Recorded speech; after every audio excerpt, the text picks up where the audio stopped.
ಓಂ ಶಾಂತಿ. ಮಧುರಾತಿ ಮಧುರ ಶಿವ ಪರಮಾತ್ಮ ತಂದೆಯ ಮಧುರ ಮಹಾವಾಕ್ಯವನ್ನು ಕೇಳೋಣ. ಇಂದಿನ ಮುರಳಿಯ ದಿನಾಂಕವಾಗಿದೆ 27/3/2026. ಪ್ರಾತಃ ಮುರಳಿ ಬಾಪ್ತಾದ ಮಧುಬನ್. ಮಧುರ ಮಕ್ಕಳೇ, ಜ್ಞಾನ ಸಾಗರ ತಂದೆಯ ಮೂಲಕ ನೀವು ಮಾಸ್ಟರ್ ಜ್ಞಾನ ಸಾಗರರಾಗಿದ್ದೀರಿ. ನಿಮಗೆ ಜ್ಞಾನದ ಮೂರನೆಯ ನೇತ್ರವು ಸಿಕ್ಕಿದೆ. ಆದ್ದರಿಂದ ನೀವು ತ್ರಿನೇತ್ರಿ, ತ್ರಿಕಾಲದರ್ಶಿ ಮತ್ತು ತ್ರಿಲೋಕಿನಾಥರಿದ್ದೀರಿ. ಪ್ರಶ್ನೆಯಾಗಿದೆ, ವಿಶ್ವದ ಆತ್ಮಿಕ ಸೇವೆಯನ್ನು ನೀವು ಮಕ್ಕಳ ವಿನಃ ಬೇರೆ ಯಾರೂ ಮಾಡಲು ಸಾಧ್ಯವಿಲ್ಲ, ಏಕೆ? ಉತ್ತರ, ಏಕೆಂದರೆ ನಿಮಗೆ ಪರಮಾತ್ಮ ಶಿವ ತಂದೆಯ ಶಕ್ತಿ ಸಿಗುತ್ತದೆ. ಮೊದಲು ನೀವಾತ್ಮರಿಗೆ ಪರಮಾತ್ಮನ ಮೂಲಕ ಜ್ಞಾನದ ಇಂಜೆಕ್ಷನ್ ಹಾಕಲ್ಪಡುತ್ತದೆ. ಇದರಿಂದ ನೀವು ಪಂಚವಿಕಾರಗಳ ಮೇಲೆ ವಿಜಯವನ್ನು ಪ್ರಾಪ್ತಿ ಮಾಡಿಕೊಳ್ಳುತ್ತಾ ಅನ್ಯರಿಗೂ ಮಾಡಿಸುತ್ತೀರಿ. ಇಂತಹ ಸೇವೆಯನ್ನು ಮತ್ಯಾರೂ ಮಾಡಲು ಸಾಧ್ಯವಿಲ್ಲ. ಕಲ್ಪ ಕಲ್ಪವು ನೀವು ಮಕ್ಕಳೇ ಈ ಆತ್ಮಿಕ ಸೇವೆಯನ್ನು ಮಾಡುತ್ತೀರಿ. ಗೀತೆಯಾಗಿದೆ, ನಯನಹೀನರಿಗೆ ದಾರಿ ತೋರಿಸು ಪ್ರಭು. ಓಂ ಶಾಂತಿ. ತಂದೆಯ ನೆನಪಿನಲ್ಲಿ ಕುಳಿತುಕೊಳ್ಳಬೇಕಾಗಿದೆ. ಮತ್ಯಾವುದೇ ದೇಹದಾರಿಯ ನೆನಪಿನಲ್ಲಿ ಕುಳಿತುಕೊಳ್ಳಬಾರದು. ಯಾರು ಹೊಸ ಹೊಸ ಮಕ್ಕಳು ಬರುವರೋ ಅವರು ತಂದೆಯನ್ನಂತೂ ತಿಳಿದುಕೊಂಡಿಲ್ಲ. ತಂದೆಯ ಹೆಸರಂತೂ ಬಹಳ ಸಹಜವಾಗಿದೆ, ಶಿವ ತಂದೆ. ತಂದೆಯನ್ನು ಮಕ್ಕಳೇ ಅರಿತುಕೊಂಡಿಲ್ಲ. ಇದು ಎಷ್ಟು ಆಶ್ಚರ್ಯಕರವಾಗಿದೆ. ಶಿವ ತಂದೆಯು ಶ್ರೇಷ್ಠ, ಅತಿ ಶ್ರೇಷ್ಠ, ಸರ್ವರ ಸದ್ಗತಿದಾತನಾಗಿದ್ದಾರೆ. ಸರ್ವ ಪತೀತರ ಪಾವನಕರ್ತ, ಸರ್ವರ ದುಃಖಹರ್ತನೆಂದು ಹೇಳುತ್ತಾರೆ. ಆದರೆ ಅವರು ಯಾರು ಎಂಬುದನ್ನು ನೀವು ಬ್ರಹ್ಮಕುಮಾರ ಕುಮಾರಿಯರ ವಿನಃ ಮತ್ಯಾರೂ ಅರಿತುಕೊಂಡಿಲ್ಲ. ನೀವು ಅವರಿಗೆ ಮೊಮ್ಮಕ್ಕಳಾಗಿದ್ದೀರಿ ಅಂದ ಮೇಲೆ ಅವಶ್ಯವಾಗಿ ತಮ್ಮ ತಂದೆ ಹಾಗೂ ಅವರ ರಚನೆಯ ಆದಿ ಮಧ್ಯ ಅಂತ್ಯವನ್ನು ತಿಳಿದುಕೊಳ್ಳುತ್ತೀರಿ. ತಂದೆಯ ಮೂಲಕ ಮಕ್ಕಳು ಎಲ್ಲವನ್ನೂ ಅರಿತುಕೊಳ್ಳುತ್ತಾರೆ. ಇದಂತೂ ಪತಿತ ಪ್ರಪಂಚವಾಗಿದೆ. ಸರ್ವ ಕಲಿಯುಗಿ ಪತಿತರನ್ನು ಹೇಗೆ ಸತ್ಯಯುಗಿ ಪಾವನರನ್ನಾಗಿ ಮಾಡುತ್ತಾರೆ ಎಂಬುದು ನೀವು ಬಿಕೆಗಳ ವಿನಃ ಮತ್ಯಾರಿಗೂ ಗೊತ್ತಿಲ್ಲ. ಕಲಿಯುಗಿ ದುರ್ಗತಿಯಿಂದ ಹೊರತೆಗೆಯುವ ಸತ್ಯಯುಗಿ ಸದ್ಗತಿದಾತನು ತಂದೆಯೇ ಆಗಿದ್ದಾರೆ. ಶಿವ ಜಯಂತಿಯು ಭಾರತದಲ್ಲಿಯೇ ಆಗುತ್ತದೆ ಅಂದ ಮೇಲೆ ಅವರು ಅವಶ್ಯವಾಗಿ ಭಾರತದಲ್ಲಿಯೇ ಬರುತ್ತಾರೆ. ಆದರೆ ಬಂದು ಭಾರತಕ್ಕೆ ಏನು ಕೊಡುತ್ತಾರೆ ಎಂಬುದನ್ನು ಭಾರತವಾಸಿಗಳು ತಿಳಿದುಕೊಂಡಿಲ್ಲ. ಪ್ರತಿ ವರ್ಷ ಶಿವ ಜಯಂತಿಯನ್ನು ಆಚರಿಸುತ್ತಾರೆ. ಆದರೆ ಜ್ಞಾನದ ಮೂರನೆಯ ನೇತ್ರವಿಲ್ಲ. ಆದ್ದರಿಂದ ತಂದೆಯನ್ನು ಅರಿತುಕೊಂಡಿಲ್ಲ. ನಾವೆಲ್ಲರೂ ನಯನಹೀನರಾಗಿದ್ದೇವೆ ಎಂದು ಇದು ಮನುಷ್ಯರು ರಚಿಸಿರುವ ಗೀತೆಯಾಗಿದೆ. ಈ ಸ್ಥೂಲ ನಯನಗಳಂತೂ ಎಲ್ಲರಿಗೂ ಇವೆ. ಆದರೆ ತಮ್ಮನ್ನು ನಯನಹೀನರೆಂದು ಏಕೆ ಹೇಳಿಕೊಳ್ಳುತ್ತಾರೆ? ಅದನ್ನು ತಂದೆಯೇ ಕುಳಿತು ತಿಳಿಸುತ್ತಾರೆ. ಜ್ಞಾನದ ಮೂರನೆಯ ನೇತ್ರವು ಯಾರಿಗೂ ಇಲ್ಲ. ತಂದೆಯನ್ನು ಅರಿಯದೇ ಇರುವುದು ಅಜ್ಞಾನವಾಯಿತು. ತಂದೆಯನ್ನು ತಂದೆಯ ಮೂಲಕವೇ ಅರಿತುಕೊಳ್ಳುವುದಕ್ಕೆ ಜ್ಞಾನವೆಂದು ಹೇಳಲಾಗುತ್ತದೆ. ತಂದೆಯು ಜ್ಞಾನದ ಮೂರನೆಯ ನೇತ್ರವನ್ನು ಕೊಡುತ್ತಾರೆ. ಇದರಿಂದ ನೀವು ಇಡೀ ರಚನೆಯ ಆದಿ ಮಧ್ಯ ಅಂತ್ಯವನ್ನು ಅರಿತುಕೊಳ್ಳುತ್ತೀರಿ. ಜ್ಞಾನ ಸಾಗರನ ಮಕ್ಕಳು ನೀವು ಮಾಸ್ಟರ್ ಜ್ಞಾನ ಸಾಗರರಾಗಿ ಬಿಡುತ್ತೀರಿ. ಮೂರನೆಯ ನೇತ್ರವೆಂದರೆ ತ್ರಿನೇತ್ರಿ, ತ್ರಿಕಾಲದರ್ಶಿ, ತ್ರಿಲೋಕಿನಾಥರಾಗಿ ಬಿಡುತ್ತೀರಿ. ಈ ಲಕ್ಷ್ಮೀನಾರಾಯಣರು ಯಾರು ಸತ್ಯಯುಗದ ಮಾಲೀಕರಾಗಿದ್ದರೋ ಇವರಿಗೆ ಈ ಆಸ್ತಿಯು ಹೇಗೆ ಸಿಕ್ಕಿತು? ಅವರು ಯಾವಾಗ ಬಂದರು ಮತ್ತು ಎಲ್ಲಿ ಹೋದರು? ಮತ್ತೆ ಹೇಗೆ ರಾಜ್ಯವನ್ನು ಪಡೆದರು ಎಂಬುದೇನನ್ನು ಭಾರತವಾಸಿಗಳು ಅರಿತುಕೊಂಡಿಲ್ಲ. ಈ ದೇವತೆಗಳು ಪಾವನರಲ್ಲವೇ ಅಂದ ಮೇಲೆ ಅವಶ್ಯವಾಗಿ ತಂದೆಯೇ ಪಾವನರನ್ನಾಗಿ ಮಾಡುತ್ತಾರೆ. ನೀವು ಭಾರತವಾಸಿಗಳಿಗೆ ತಂದೆಯು ತಿಳಿಸಿಕೊಡುತ್ತಾರೆ. ಏಕೆಂದರೆ ಭಾರತವಾಸಿಗಳೇ ದೇವತೆಗಳನ್ನು, ಶಿವನನ್ನು ಒಪ್ಪುತ್ತಾರೆ. ಶಿವನ ಜನ್ಮವೂ ಸಹ ಭಾರತದಲ್ಲಿಯೇ ಆಗಿದೆ. ಶ್ರೇಷ್ಠ, ಅತಿ ಶ್ರೇಷ್ಠನು ಭಗವಂತನಾಗಿದ್ದಾರೆ. ಶಿವ ಜಯಂತಿಯನ್ನು ಇಲ್ಲಿಯೇ ಆಚರಣೆ ಮಾಡುತ್ತಾರೆ. ಜಗದಂಬ, ಜಗತ್ಪಿತ, ಬ್ರಹ್ಮ ಮತ್ತು ಸರಸ್ವತಿಯ ಜನ್ಮವು ಇಲ್ಲಿಯೇ ಆಗಿದೆ. ಭಾರತದಲ್ಲಿಯೇ ಆಚರಣೆ ಮಾಡಲಾಗುತ್ತದೆ. ಲಕ್ಷ್ಮೀನಾರಾಯಣರ ಜನ್ಮವೂ ಸಹ ಇಲ್ಲಿಯೇ ಆಗುತ್ತದೆ. ಅವರೇ ರಾಧೆ ಕೃಷ್ಣರಾಗಿದ್ದಾರೆ. ಇದನ್ನು ಸಹ ಭಾರತವಾಸಿಗಳು ತಿಳಿದುಕೊಂಡಿಲ್ಲ. ಪತಿತ ಪಾವನನೇ ಬನ್ನಿ ಎಂದರೆ ಅವಶ್ಯವಾಗಿ ಎಲ್ಲರೂ ಪತಿತರಾಗಿದ್ದಾರೆ. ಸಾಧು ಸಾಧು ಸಂತ ಋಷಿಮುನಿಗಳೆಲ್ಲರೂ ಸಹ ನಮ್ಮನ್ನು ಪಾವನ ಮಾಡಲು ಬನ್ನಿ ಎಂದು ಒಂದು ಕಡೆ ಕರೆಯುತ್ತಾರೆ. ಇನ್ನೊಂದು ಕಡೆ ಕುಂಭಮೇಳದಲ್ಲಿ ಪಾಪವನ್ನು ತೊಳೆಯಲು ಹೋಗುತ್ತಾರೆ. ಗಂಗೆಯು ಪತಿತ ಪಾವನಿ ಎಂದು ತಿಳಿಯುತ್ತಾರೆ. ಪತಿತ ಪಾವನ ಬನ್ನಿ ಎಂದು ಕರೆಯುತ್ತಾರೆ. ಅಂದ ಮೇಲೆ ಮನುಷ್ಯರು ಯಾರನ್ನು ಹೇಗೆ ಪಾವನ ಮಾಡಬಲ್ಲರು? ತಂದೆಯು ತಿಳಿಸುತ್ತಾರೆ, ನೀವು ಮೊದಲು ದೇವಿ ದೇವತಾ ಧರ್ಮದವರಾಗಿದ್ದೀರಿ, ಆಗ ಎಲ್ಲರೂ ಪಾವನರಾಗಿದ್ದರು. ಈಗ ಪತಿತರಾಗಿದ್ದಾರೆ. ಮಾರ್ಗ ತೋರಿಸು ಪ್ರಭು ಎಂದು ಹೇಳುತ್ತಾರೆ. ಅಂದಾಗ ಎಲ್ಲಿಯ ಮಾರ್ಗ? ಬಾಬಾ, ಜೀವನ್ಮುಕ್ತಿಯ ಮಾರ್ಗವನ್ನು ತಿಳಿಸಿ. ನಮ್ಮಲ್ಲಿ ಪಂಚವಿಕಾರಗಳಿವೆ. ನಾವೆಲ್ಲರೂ ಸ್ವರ್ಗದಲ್ಲಿದ್ದಾಗ ನಿರ್ವಿಕಾರಿಗಳಾಗಿದ್ದೆವು. ಈಗ ವಿಕಾರಿ ಪತಿತರಾಗಿ ಬಿಟ್ಟಿದ್ದೇವೆ. ಇದರ ರಹಸ್ಯವನ್ನಾದರೂ ತಿಳಿಸಿ ಎಂದು ಹೇಳುತ್ತಾರೆ. ಇದೇನು ದಂತಕಥೆಗಳಲ್ಲ. ತಂದೆಯು ತಿಳಿಸುತ್ತಾರೆ, ಶ್ರೀಮದ್ ಭಗವದ್ಗೀತೆ ಅಥವಾ ಪರಮಾತ್ಮನಿಂದ ಉಚ್ಚರಿಸಲ್ಪಟ್ಟ ಗೀತೆಯಾಗಿದೆ. ಪತಿತರನ್ನು ಪಾವನ ಮಾಡುವವರು ನಿರಾಕಾರ ಭಗವಂತನಾಗಿದ್ದಾರೆ. ಮನುಷ್ಯರಿಗೆ ಭಗವಂತನೆಂದು ಹೇಳಲು ಸಾಧ್ಯವಿಲ್ಲ. ತಂದೆಯು ತಿಳಿಸುತ್ತಾರೆ, ಇಷ್ಟು ದೊಡ್ಡ ದೊಡ್ಡ ಗುರುಗಳಿದ್ದರೂ ಸಹ ಭಾರತವು ಏಕೆ ಇಷ್ಟೊಂದು ಪತಿತ ಕವಡೆಯಂತೆಯಾಗಿಬಿಟ್ಟಿದೆ? ಭಾರತವು ಸ್ವರ್ಗವಾಗಿತ್ತು. ಇದು ನೆನ್ನೆಯ ಮಾತಾಗಿದೆ.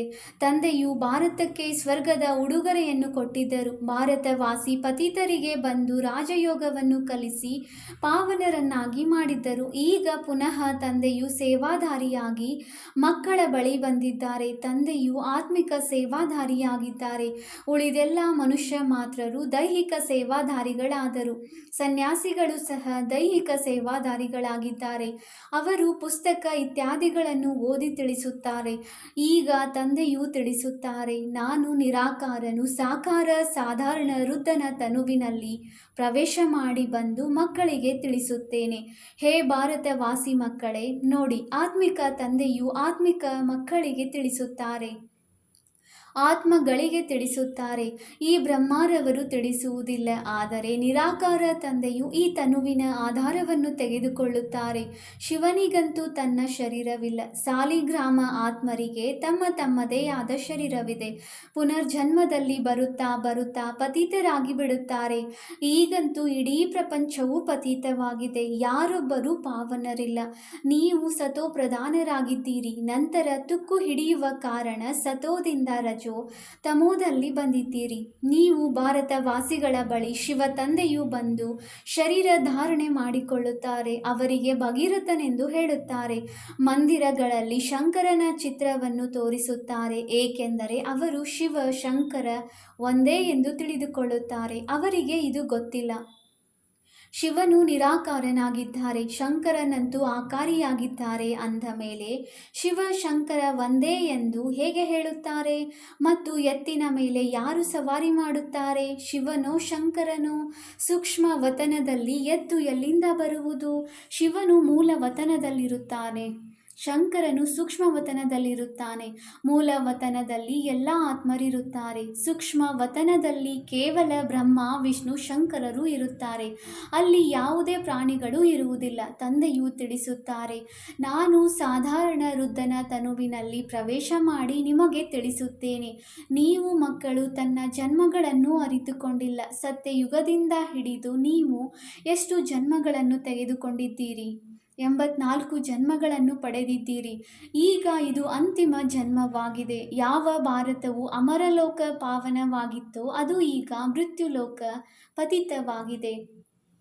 ಸರ್ವರ ಸದ್ಗತಿದಾತನು ಒಬ್ಬರೇ ಅಲ್ಲವೇ? ರುದ್ರಮಾಲೆಯು ಪರಮಪಿತ ಪರಮಾತ್ಮ ನಿರಾಕಾರ ಶಿವನದಾಗಿದೆ. ಶ್ರೀ ಶ್ರೀ 108 ರುದ್ರಮಾಲೆ ಎಂದು ಹೇಳಲಾಗುತ್ತದೆ. ಎಲ್ಲರೂ ಶಿವನ ಕೊರಳಿನ ಹಾರವಾಗುತ್ತಾರೆ. ತಂದೆಯು ಪತಿತ ಪಾವನ ಸರ್ವರ ಸದ್ಗತಿದಾತ, ಸರ್ವರಿಗೆ ಆಸ್ತಿಯನ್ನು ನೀಡುವವರಾಗಿದ್ದಾರೆ. ಲೌಕಿಕ ತಂದೆಯಿಂದ ಹದ್ದಿನ ಆಸ್ತಿಯು ಸಿಗುತ್ತದೆ.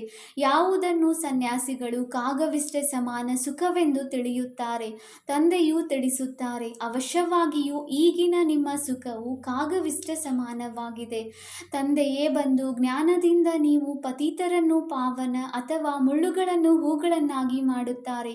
ಇದು ಗೀತಾ ಜ್ಞಾನವಾಗಿದೆ. ಈ ಜ್ಞಾನವನ್ನು ಯಾವುದೇ ಮನುಷ್ಯರು ತಿಳಿಸಲು ಸಾಧ್ಯವಿಲ್ಲ. ಇದನ್ನು ಜ್ಞಾನ ಸಾಗರ ಪತಿತ ಪಾವನ ತಂದೆಯೇ ತಿಳಿಸುತ್ತಾರೆ. ತಂದೆಯಿಂದಲೇ ಆಸ್ತಿಯು ಸಿಗುತ್ತದೆ. ಅದನ್ನು ನೀವು ತೆಗೆದುಕೊಳ್ಳುತ್ತಿದ್ದೀರಿ. ಕೇವಲ ನೀವೇ ಸದ್ಗತಿ ಉನ್ನತಿಯ ಕಡೆ ಸಾಗುತ್ತಿದ್ದೀರಿ. ನೀವೀಗ ಸಂಗಮದಲ್ಲಿದ್ದೀರಿ, ಅವರು ಕಲಿಯುಗದಲ್ಲಿದ್ದಾರೆ. ಈಗ ಕಲಿಯುಗದ ಅಂತ್ಯವಾಗಿದೆ. ಮಹಾಭಾರತ ಯುದ್ಧವು ಸನ್ಮುಖದಲ್ಲಿ ನಿಂತಿದೆ. 5000 ವರ್ಷಗಳ ಮೊದಲು ಸಹ ನೀವು ರಾಜಯೋಗವನ್ನು ಕಲಿತಿದ್ದೀರಿ. ಆಗ ಬಿದಿರಿನ ಕಾಡಿಗೆ ಬೆಂಕಿ ಬಿದ್ದಿತ್ತು. ಈಗಲೂ ಸಹ ನೀವು ಈ ಲಕ್ಷ್ಮೀನಾರಾಯಣರಾಗಲು ರಾಜಯೋಗವನ್ನು ಕಲಿಯುತ್ತಿದ್ದೀರಿ. ಉಳಿದೆಲ್ಲವೂ ಭಕ್ತಿ ಮಾರ್ಗವಾಗಿದೆ. ಯಾವಾಗ ತಂದೆಯು ಬರುತ್ತಾರೆಯೋ ಆಗ ಸ್ವರ್ಗದ ಬಾಗಿಲನ್ನು ತೆರೆಯುತ್ತಾರೆ. ತಂದೆಯು ತಿಳಿಸುತ್ತಾರೆ, ಈ ಶಿವಶಕ್ತಿ ಭಾರತ ಮಾತೆಯರು ಭಾರತವನ್ನು ಶ್ರೀಮತದಂತೆ ಸ್ವರ್ಗವನ್ನಾಗಿ ಮಾಡುತ್ತಾರೆ. ನೀವು ಶಿವಶಕ್ತಿ ಭಾರತ ಮಾತೆಯರಾಗಿದ್ದೀರಿ. ಭಾರತವನ್ನು ಸ್ವರ್ಗವನ್ನಾಗಿ ಮಾಡುತ್ತೀರಿ. ನೀವು ಶಿವನ ಸಂತಾನರಾಗಿದ್ದೀರಿ. ಶಿವನಿಂದ ಶಕ್ತಿಯನ್ನು ಪಡೆದುಕೊಂಡು ಪಂಚವಿಕಾರಗಳೆಂಬ ಶತ್ರುಗಳ ಮೇಲೆ ಜಯ ಗಳಿಸುತ್ತೀರಿ. ನೀವು ಮಕ್ಕಳು 5000 ವರ್ಷಗಳ ಮೊದಲು ಸಹ ಭಾರತದ ಆತ್ಮಿಕ ಸೇವೆ ಮಾಡಿದ್ದೀರಿ. ಆ ಸಮಾಜ ಸೇವಕರು ದೈಹಿಕ ಸೇವೆ ಮಾಡಿದ್ದಾರೆ. ಇದು ಆತ್ಮಿಕ ಸೇವೆಯಾಗಿದೆ. ಪರಮಾತ್ಮನೇ ಬಂದು ಆತ್ಮಕ್ಕೆ ಇಂಜೆಕ್ಷನ್ ಹಾಕುತ್ತಾರೆ, ಓದಿಸುತ್ತಾರೆ. ಆತ್ಮವೇ ಕೇಳಿಸಿಕೊಳ್ಳುತ್ತದೆ. ನೀವು ಆತ್ಮರಾಗಿದ್ದೀರಿ. ನೀವೇ 84 ಜನ್ಮಗಳನ್ನು ತೆಗೆದುಕೊಳ್ಳುತ್ತೀರಿ. ಒಂದು ಶರೀರವನ್ನು ಬಿಟ್ಟು ಇನ್ನೊಂದನ್ನು ತೆಗೆದುಕೊಳ್ಳುತ್ತೀರಿ. 84 ಜನ್ಮಗಳನ್ನು ತೆಗೆದುಕೊಂಡು 84 ತಂದೆ ತಾಯಿಯರನ್ನು ಮಾಡಿಕೊಂಡಿದ್ದೀರಿ. ಸತ್ಯ ತ್ರೇತಾಯುಗದಲ್ಲಿ ನೀವು ಸ್ವರ್ಗದ ಸುಖವನ್ನು ಪಡೆದಿರಿ. ಈಗ ಪುನಃ ಬೇಹದ್ದಿನ ತಂದೆಯ ಮೂಲಕ ಸುಖದ ಆಸ್ತಿಯನ್ನು ತೆಗೆದುಕೊಳ್ಳುತ್ತಿದ್ದೀರಿ. ಅವಶ್ಯವಾಗಿ ಭಾರತಕ್ಕೆ ಈ ಆಸ್ತಿ ಇತ್ತು. ಭಾರತದಲ್ಲಿ ಈ ಲಕ್ಷ್ಮೀನಾರಾಯಣರ ರಾಜ್ಯವಿತ್ತು. ಅಲ್ಲಿ ದ್ವೈತ್ಯರಿರಲಿಲ್ಲ. ನಿಮಗೆ ತಿಳಿದಿದೆ, ದ್ವೈತ್ವ ಅಂತ ಹೇಳಿದರೆ ಎರಡೆರಡು. ಸತ್ಯಯುಗದಲ್ಲಿ ಎರಡೆರಡು ಇರಲ್ಲ. ಒಂದೇ ಧರ್ಮ, ಒಂದೇ ಭಾಷೆ, ಒಂದೇ ಮತ ಇರುತ್ತೆ ಅಂತ ಬಾಬಾ ಹೇಳ್ತಾ ಇದ್ದಾರೆ.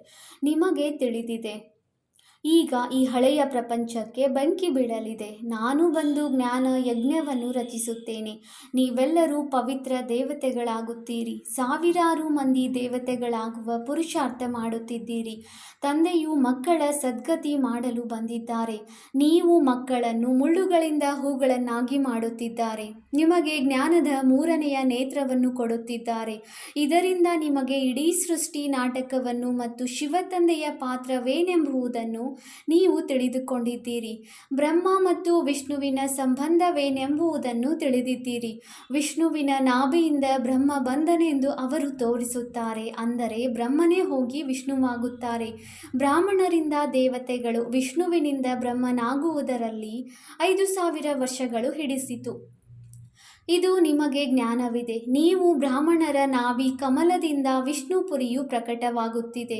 ವಿಷ್ಣುವಿನ ನಾಭಿಯಿಂದ ಬ್ರಹ್ಮನು ಬಂದನು ಮತ್ತು ಎಲ್ಲ ವೇದಶಾಸ್ತ್ರಗಳ ಸಾರವನ್ನು ತಿಳಿಸಿದನೆಂದು ಅವರು ಚಿತ್ರಗಳನ್ನು ತೋರಿಸಿದ್ದಾರೆ. ನೀವೀಗ ವಾಸ್ತವದಲ್ಲಿ ಬ್ರಹ್ಮನ ಮೂಲಕ ಎಲ್ಲ ಸಾರವನ್ನು ತಿಳಿದುಕೊಳ್ಳುತ್ತೀರಿ.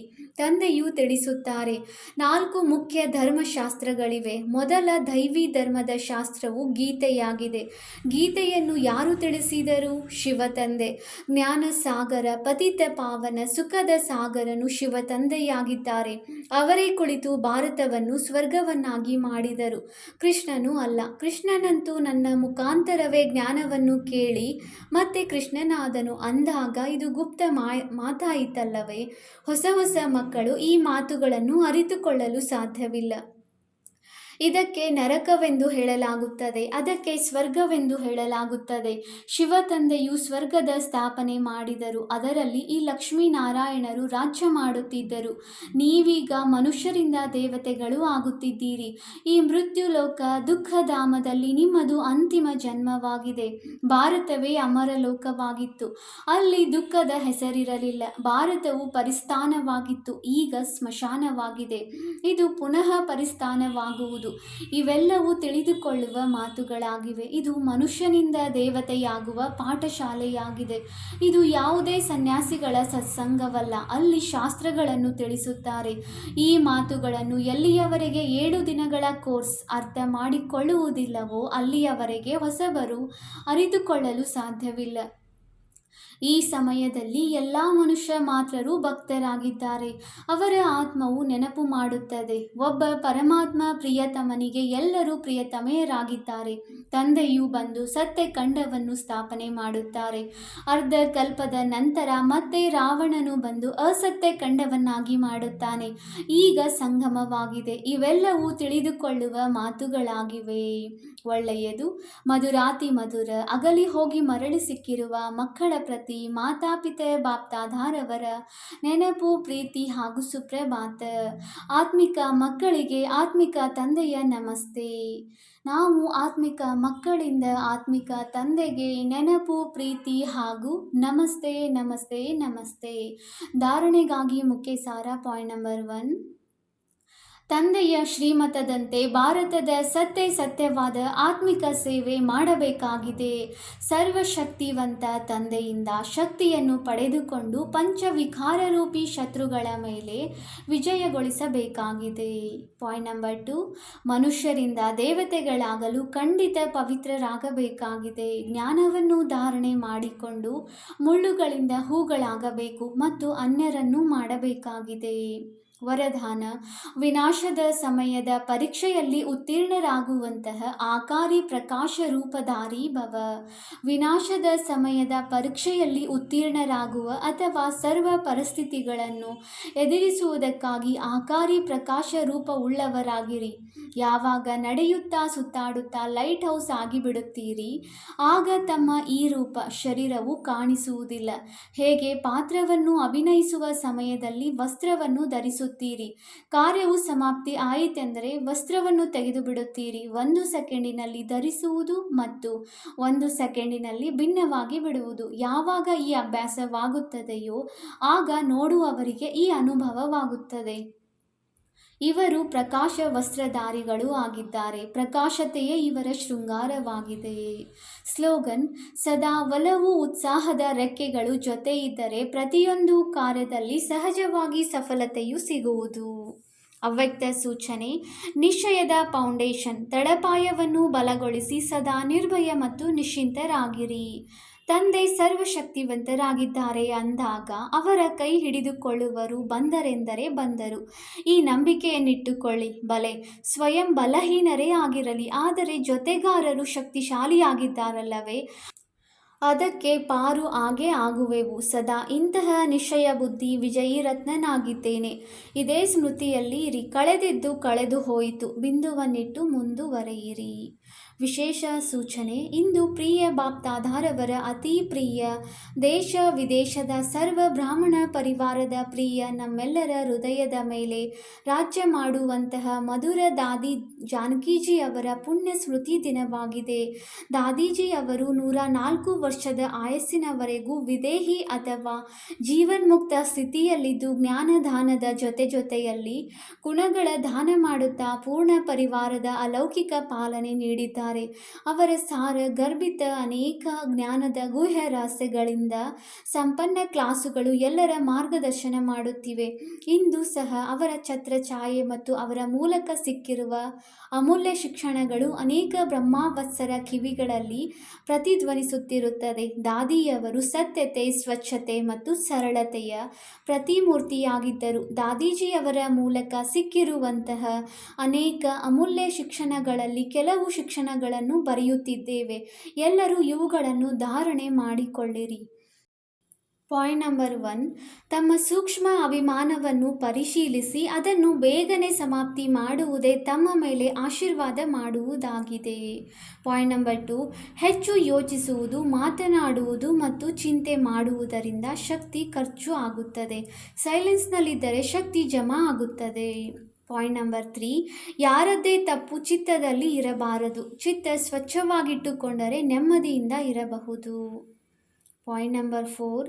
ತಿಳುವಳಿಕೆಯಿಂದ ವ್ಯರ್ಥ ಅಥವಾ ನಕಾರಾತ್ಮಕತೆಯನ್ನು ಸಮಾಪ್ತಿ ಮಾಡಿದಾಗ ಶಾಂತಿ ಪ್ರಿಯರಾಗುವರು. Point number 5.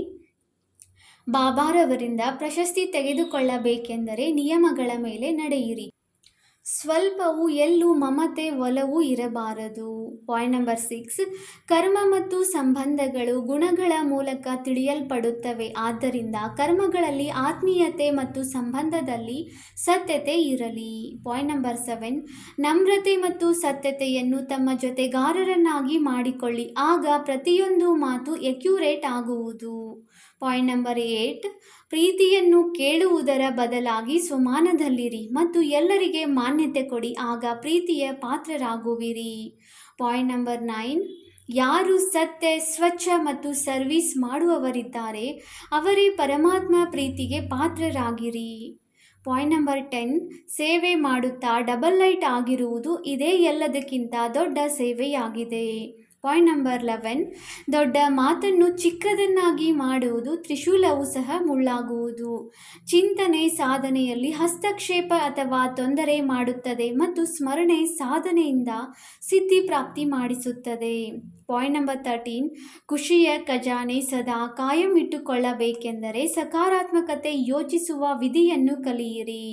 ಪಾಯಿಂಟ್ ನಂಬರ್ 14, ಈಗಿನ ಸ್ಥಿತಿಯೇ ಅಂತಿಮದಲ್ಲಿ ಕೆಲಸಕ್ಕೆ ಬರುವುದು, ಅದಕ್ಕೆ ತಮ್ಮ ಸ್ಥಿತಿಯನ್ನು ಮಾಡಿಕೊಳ್ಳುವುದರ ಮೇಲೆ ಗಮನ ಕೊಡಿ. ಪಾಯಿಂಟ್ ನಂಬರ್ 15ನೇ ಪಾಯಿಂಟ್, ಮನೋಬಲ ಈ ರೀತಿ ಹೆಚ್ಚಿಸಿಕೊಳ್ಳಿ, ಯಾರು ಮುಳ್ಳಿನ ಕಾಡಿನಲ್ಲಿ ಸ್ವಯಂ ಸುರಕ್ಷಿತವಾಗಿರಿ ಮತ್ತು ಅನ್ಯರಿಗೂ ಸಹ ಸಹಯೋಗ ಕೊಡಬಹುದು. ಲಾಸ್ಟ್ ಪಾಯಿಂಟ್, ಅಪವಿತ್ರತೆಯಿಂದ ಮುಕ್ತರಾಗಬೇಕೆಂದರೆ ಆಂತರಿಕ ವೈರಾಗ್ಯ ವೃತ್ತಿಯನ್ನು ಧಾರಣೆ ಮಾಡಿ. ಓಂ ಶಾಂತಿ.